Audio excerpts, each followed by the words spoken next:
have the Ayatollah of fantasy rock and roll with us today, Adam Rank. How are you doing, Rank? They look great in person, and I just can't wait till next year we can pack it full of 25,000. Hey, Bob, how you doing? Hey, I'm doing great. I didn't know it was Ball Guys Day. It was being ranked. I mean, how do you lose? This is the Dynasty Vipers Vipercast.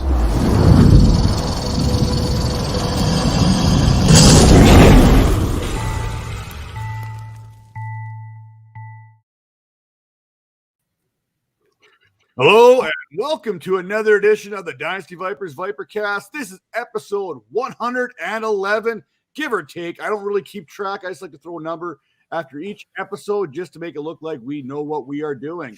Most of us on this show actually do. And let me introduce them to you. We've got way too Major, double F, Major Caldwell.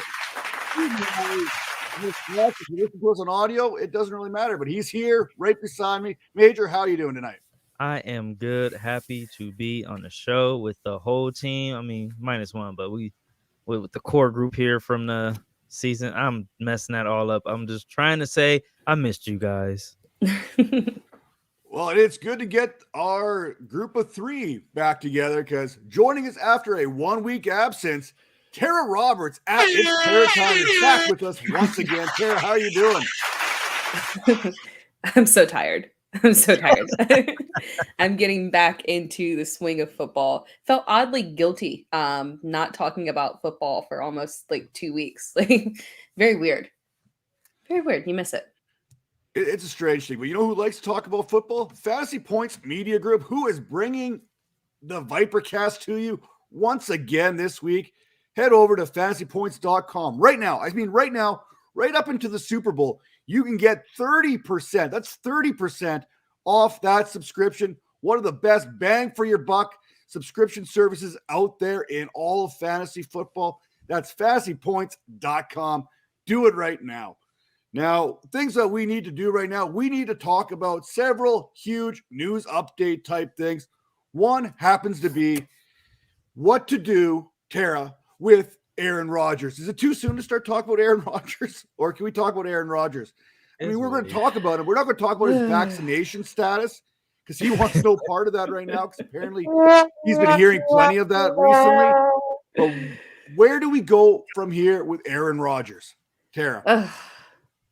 I mean, it's I think we all kind of had to know this was coming, that maybe 2021 was kind of a one last hurrah, and that he was likely going to be. I really don't anticipate him staying in Green Bay. It would take financial miracles. They say that they're prepared to make things happen and keep everybody, but I think you kind of have to say that as an organization. You don't want to say like, okay, we can't keep everybody, someone's going to go.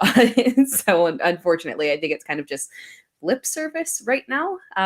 So yeah, prepare for the departure of Aaron Rodgers. The only thing I can say is that luckily, I don't think he's going to pull a Brett Favre and drag this out for a ridiculous amount of time. So I think we'll get things tied up pretty quickly here, and that's a good thing if we can get things tied up maybe before we head into the draft and we don't have to linger. So get prepared for those of you who are wanting to take the risk and keep him and think that he'll go to a good situation and can perform still at a high level, or get prepared to maybe sell if you're a little bit skeptical.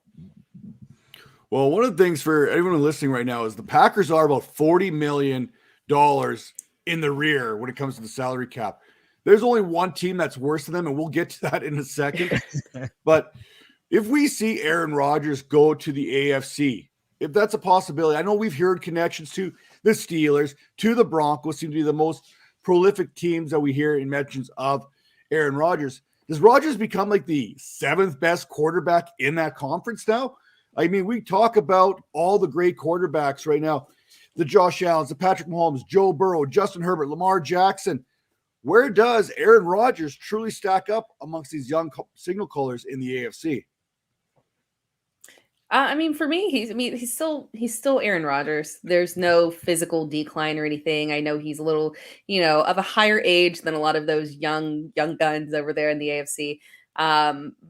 But in my opinion, he's still one of those top guys. He's not somebody who, unless he goes to a destitute situation, that you would want to aggressively drop in your rankings. So he's still, I'm still holding pat where I have him.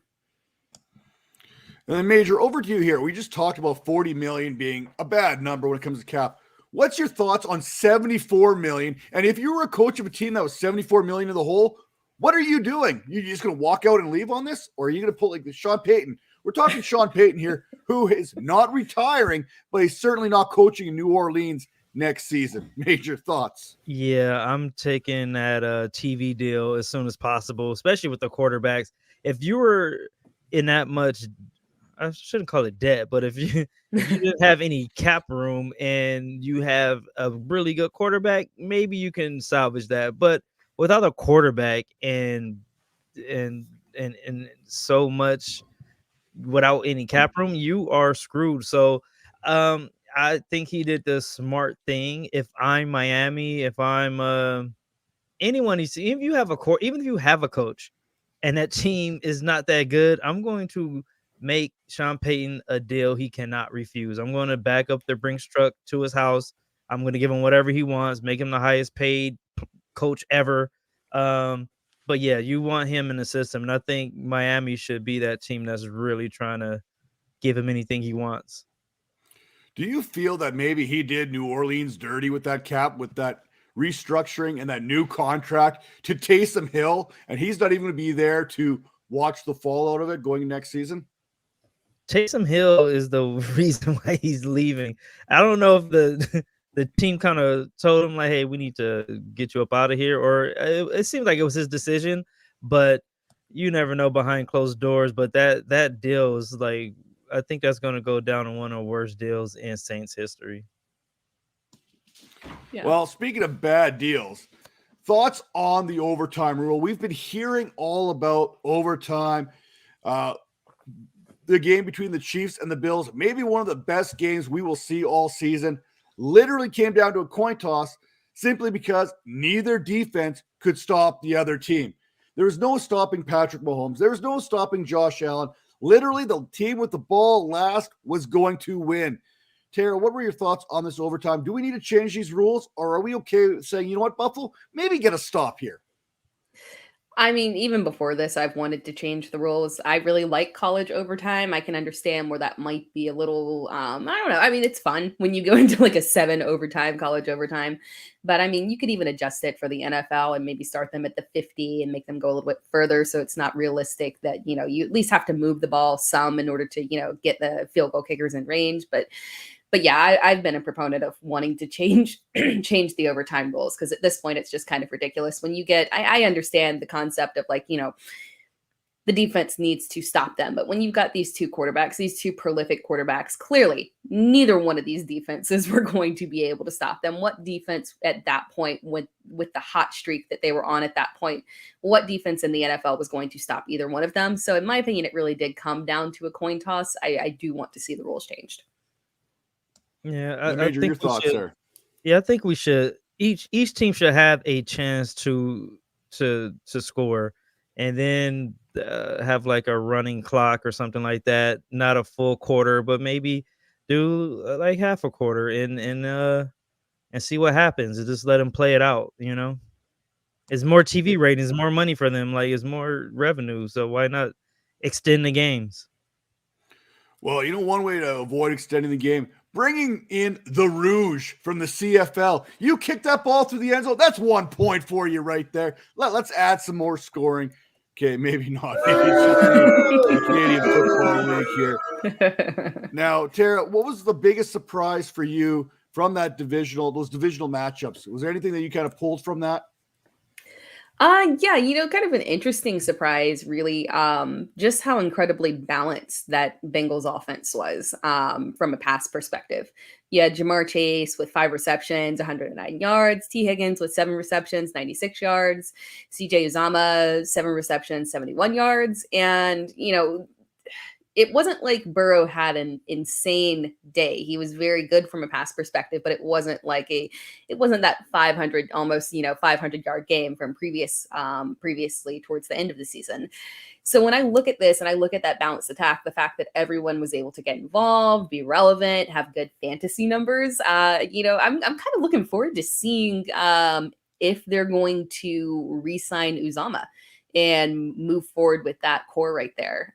Because towards the end of the season, he was really coming on a lot stronger. In the beginning of the season, he had those, one game where he'd get a couple of touchdowns and then go back down to one target, be completely irrelevant. And so I'm kind of looking forward to seeing how he can fit in this offense moving forward. And if he's there in 2020, he's someone that could see an interesting boost in his value heading into 2022.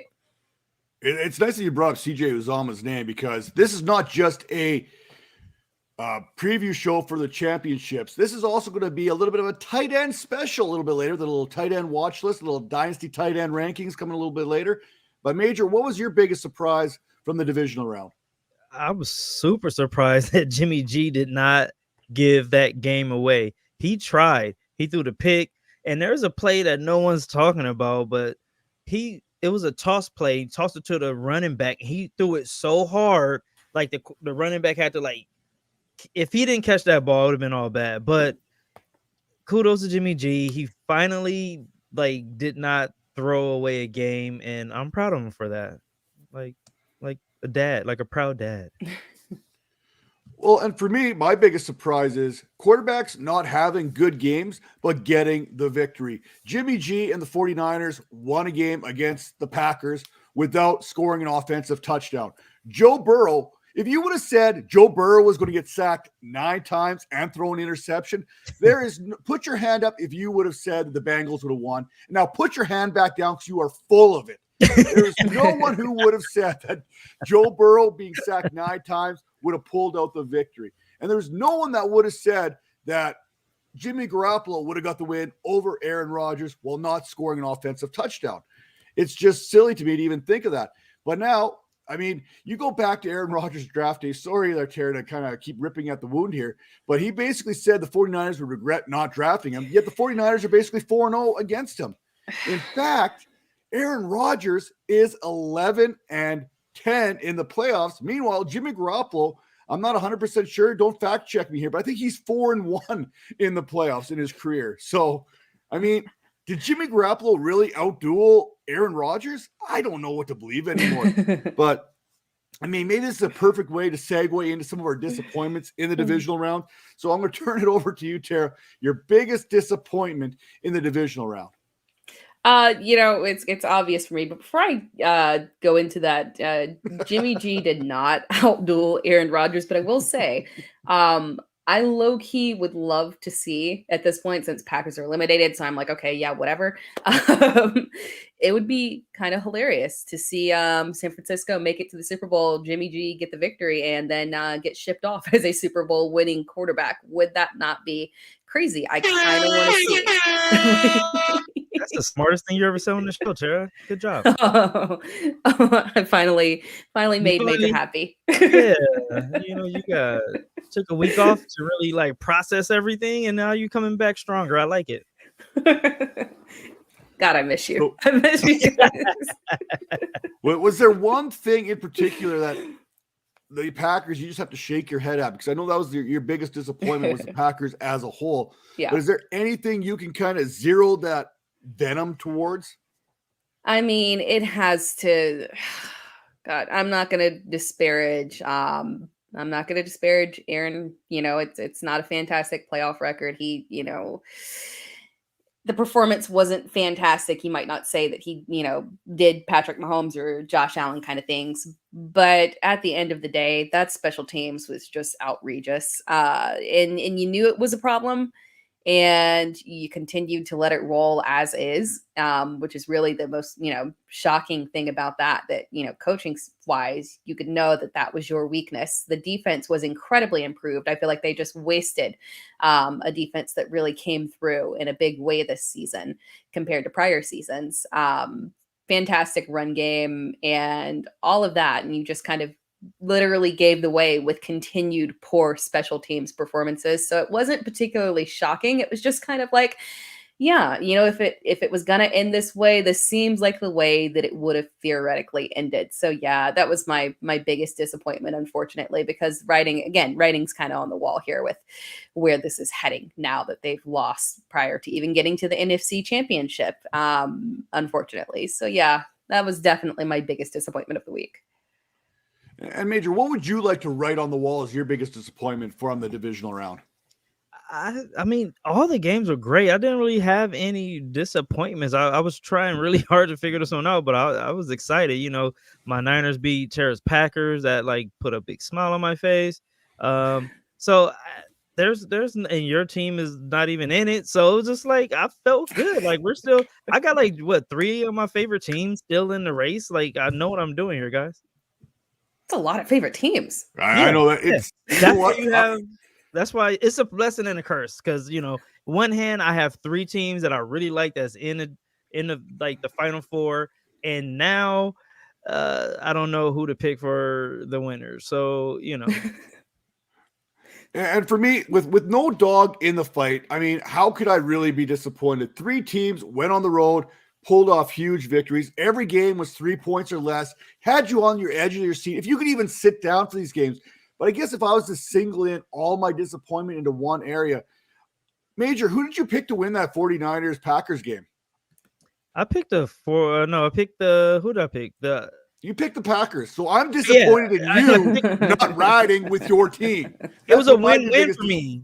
Well, he's got 3 favorite teams, so he had so many choices of who he could have rode with. Listen to the brain power here. If you've got 3 favorite teams and you don't pick your team to win, are they really one of your favorite teams? Does that mean the Packers are one of his favorite teams? It's a little reverse psychology or just super brain power. It's a win-win for me. If my team wins, they win. If the Packers win, I win. It was one of those. I played the odds. Come on, guys. You gotta catch up. Come on, guys. Come on. It's like his bold predictions. They were always ones where theoretically he couldn't lose. But but he did a lot. All right, let's continue on with the show. Well, speaking of never being able to lose, I think as fans, we are in for a decade of excitement when it comes to Patrick Mahomes and Josh Allen. If that divisional game has any indication of what the next 10 years are like, buckle your seatbelts, get your popcorn, do all that fun stuff, because this is going to be exciting. Is Patrick Mahomes versus Josh Allen this generation's Peyton Manning versus Tom Brady? Now, I put this over to you, Tera. I think it's better. No offense to Tom Brady whatsoever, talent-wise, but during his tenure at New England, for the vast majority of it, were you ever going into a draft saying, man, I really got to target Tom Brady here? I don't think that we ever were really doing that. Fantastic quarterback, just within the confines of the New England system. It never really called for him to, have that aggressive level of production really that Josh Allen and Patrick Mahomes have. So when I look at those 2 guys battling it out right now, I think it's going to be a better battle moving forward. I'm excited to see it. They're 2 guys who can literally and do literally take over their teams, and they have the ability to do that. Tom Brady has that ability now in Tampa Bay, but unfortunately he just didn't really have much of that in New England. So I love it. It's I really love where this is heading moving forward. Throwing shade at the GOAT.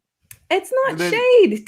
Was he really in New England? Was it really just an aggressive offensive firepower from a pass perspective? When he had Moss, yeah, that's it. But yeah, he for the most part, he was lucky to get, every now and then the receivers that he did. They really weren't trying to let him just go off the way that they do with Patrick Mahomes.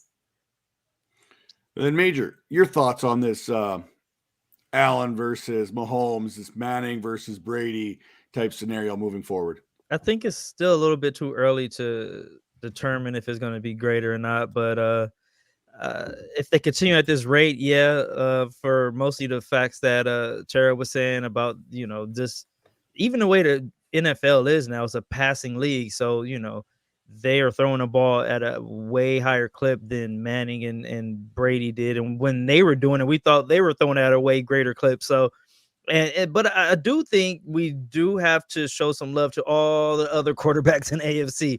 That's going to be a tough one. I think it's going to be a revolving door. You have Herbert, you have Burrow, you have Allen, you have Jackson. So I think it's going to be like maybe Mahomes versus everybody, so we'll see. I think it'll be a rotating team every other year. So it'll be interesting to see what's going on in these quarterback battles, but we are in good hands. Like we're going to see some good quarterbacks in these next 10 years. And for me, it's the Bills and the Chiefs. They're the two top teams to beat, I think, year in and year out when it comes to the AFC East. That's just the way I think it is right now. And it's starting to feel like Patrick Mahomes is going to continue to get the better of Josh Allen. It's been that way for last year, now this year. Just like Brady always seemed to get the best of Peyton Manning there. Eventually, Josh Allen's going to get one. It's going to happen. Let's be honest there. Now, is Joe Burrow the Dan Marino or the Aaron Rodgers of our generation? And I mean that is because he's on the cusp of going to the Super Bowl. Marino got there once. I think it was his second season. Never again. Aaron Rodgers got to the Super Bowl, won it once, never again. Is Joe Burrow heading in that line? I don't know. That's for another show altogether. I just wanted to throw it out there as we head into what we learned from that divisional round. Tara, what did you learn? What did I learn from that divisional round? I kind of think that, one of the interesting things, and and I guess, everybody and their mother is talking about it on Twitter, which is, my point on that one. It's going to be, we've learned that Gabe Davis's ADP is going to fluctuate wildly during the offseason, and the takes on him are going to be, I am all in, I am all out. It's all over the place. He's going to be drafted by somebody ridiculously high, and then in the next league, just completely faded. It's going to be fun to see. I think, I love it when you have those guys that are just incredibly polarizing and you get to see people just hashing it out, debating and different philosophies on it. So I'm excited to see where it heads with him. Yeah, I was looking at one of the lists there about receivers to have 4+ touchdowns at 200 yards. It's like Jerry Rice, he had 5 touchdowns at 200 yards. But the rest of the names on that list don't exactly scream Hall of Fame potential. I mean, I don't have the list right in front of me. I kind of glanced across it on the Twitter then when it came up. But you look at that list, it's not a who's who of receivers, even though it's an impressive feat altogether. Now, Major, what was the thing that you learned here back in the divisional round?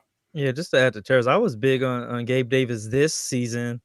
And then they picked up Sanders, and he just kind of disappeared. I don't even know what happened. Was he like hurt half the season? Because didn't hear Gabe. You didn't hear his name at all for the most part. But every now and then he would, give you a touchdown here and there, but nothing spectacular. But I do see him being that guy next year. So hopefully, I don't know how high I'm gonna take him, but I think he'll be all right. But what I learned is Debo's the best running back in the playoffs, man. I love Debo. He's like my favorite player of like all time right now. He's like creeping up there with Warwick Dunn because the guy is just I see when he's running the ball, he's not running the ball as a wide receiver would. Like say how Tyreek Hill comes around on these like sweeps and stuff, like he's just running as fast as he can to the open hole. Debo is actually setting up blocks, running through people.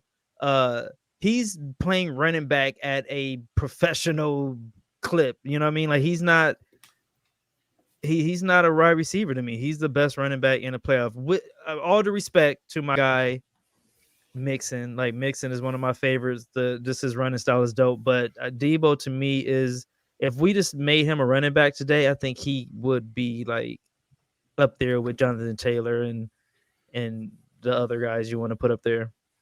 It was funny because with his yards per carry average about 6.2 in the regular season, if you gave him Devin Singletary type usage, so 188 carries, give or take, I think Deebo Samuel would have finished as the 8th highest running back as far as yardage was concerned. Nice. I mean, just to kind of put things into perspective. Nice little stat there, man. Good job, dude.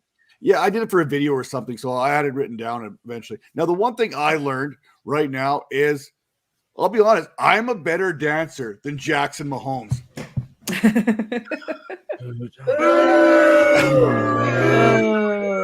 Does that Come on does that now. mean It's that true. does that mean we're getting you on TikTok? Please no. Hey, you know what? It could be. It could be. No. But we might call it the Dingus Dance Off TikTok show there. That's where- a good name. You know he's been thinking about it. That's a pretty good name. He's been thinking about it. I think it's dance off. well, The if you've Dancing seen it, Vipers.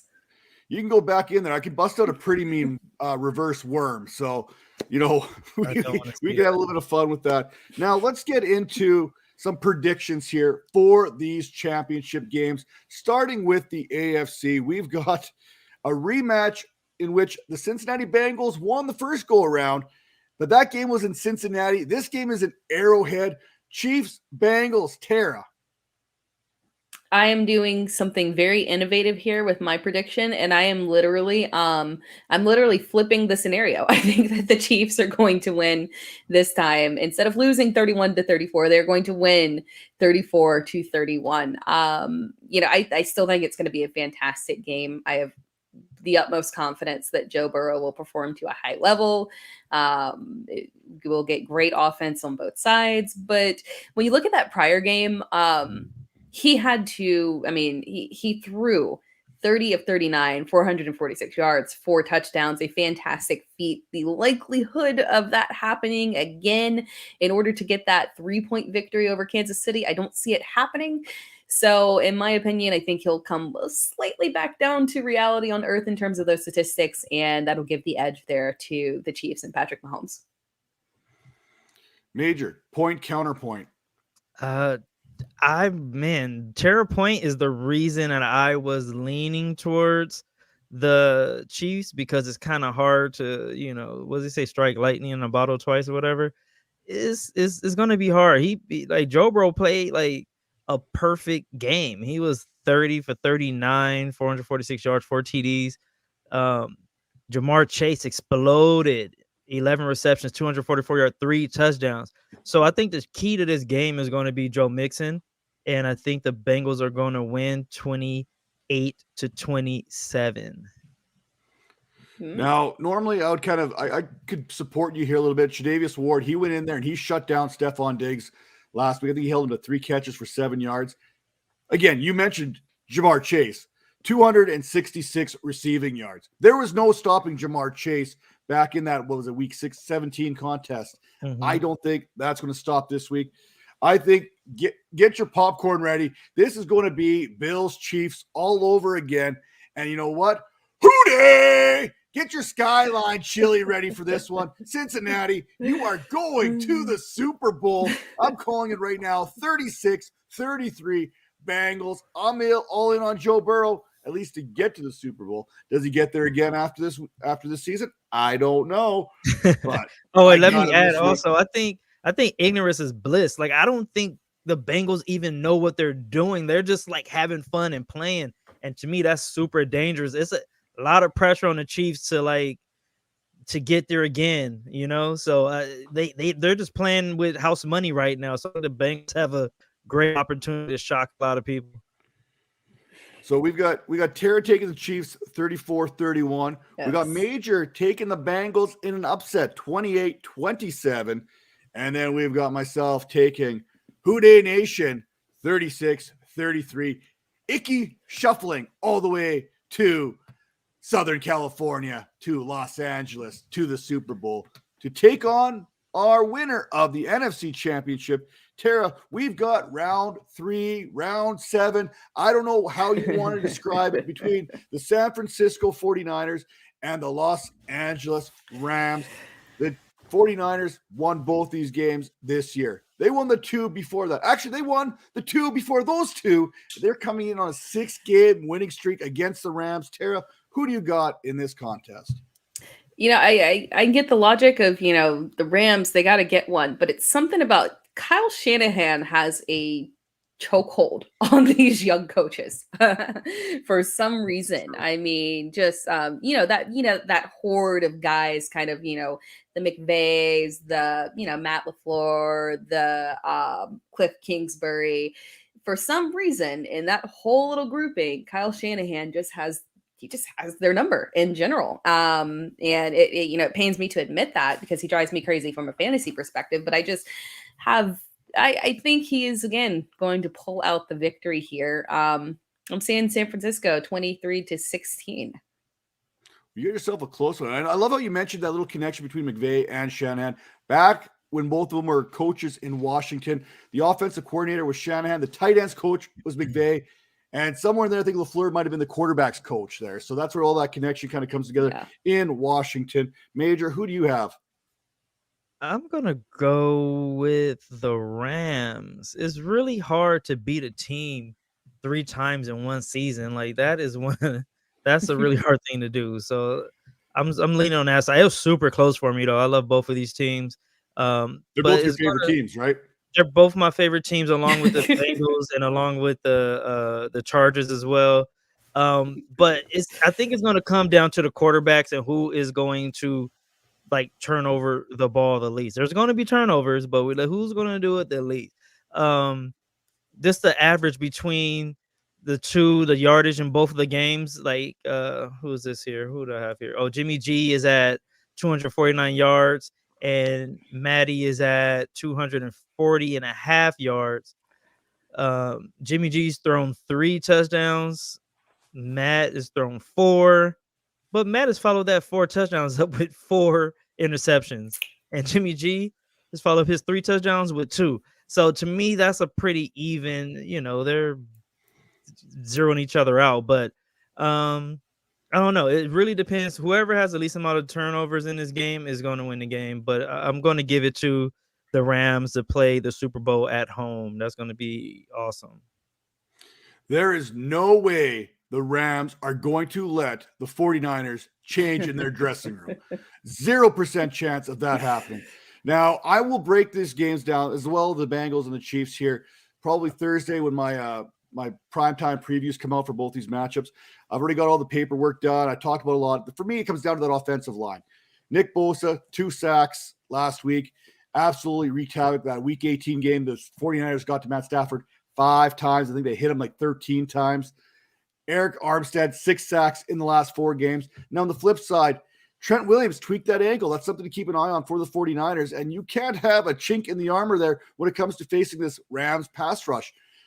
Aaron Donald, Von Miller, Leonard Floyd, these guys can get after the quarterback as well as anybody. I think they're 3rd in the league in sacks in the regular season. For me, the streak has to end. There's no way they makes it 7 in a row. Now, you mentioned how hard it is to beat a team 3 times in a season. It's actually pretty easy. I mean, since the merger in 1970. No, I know you said it's hard. I'm telling you, it's actually pretty easy. Since 1970, the merger, 20 teams have faced a divisional opponent in the playoffs after beating them twice in the regular season. 13 of those teams won the 3rd matchup. That is 65% of the teams have gone on to win all 3 matchups in a season. Absolutely mind-blowing stat right there. Stolen from ESPN or somewhere. I stole it. I saw it. I had to use it because, it's unfathomable. But, hey, you were around when Steve Young played against the San Diego Chargers, and you remember getting that monkey off my back kind of thing. This is the Rams doing the same thing. They're going to go in and get that monkey off the back because they're not going to let the 49ers use their dressing room and celebrate in Southern California at the Super Bowl. Plus, Matt Stafford, he is a player of destiny. In the playoffs, you talk about those 2 games against San Francisco early in the season. He struggled against both of them. I'll admit that. The first 8 games of the season, there may not have been a better quarterback. And looking at what he's done in the playoffs, he's been very good so far in the playoffs. I'll talk about that here later on in this week. But I'll tell you one thing, what you can't do against Matt Stafford is blitz him. He's like a 139.6 rating against the blitz all season long, which is the best of any quarterback in the National Football League.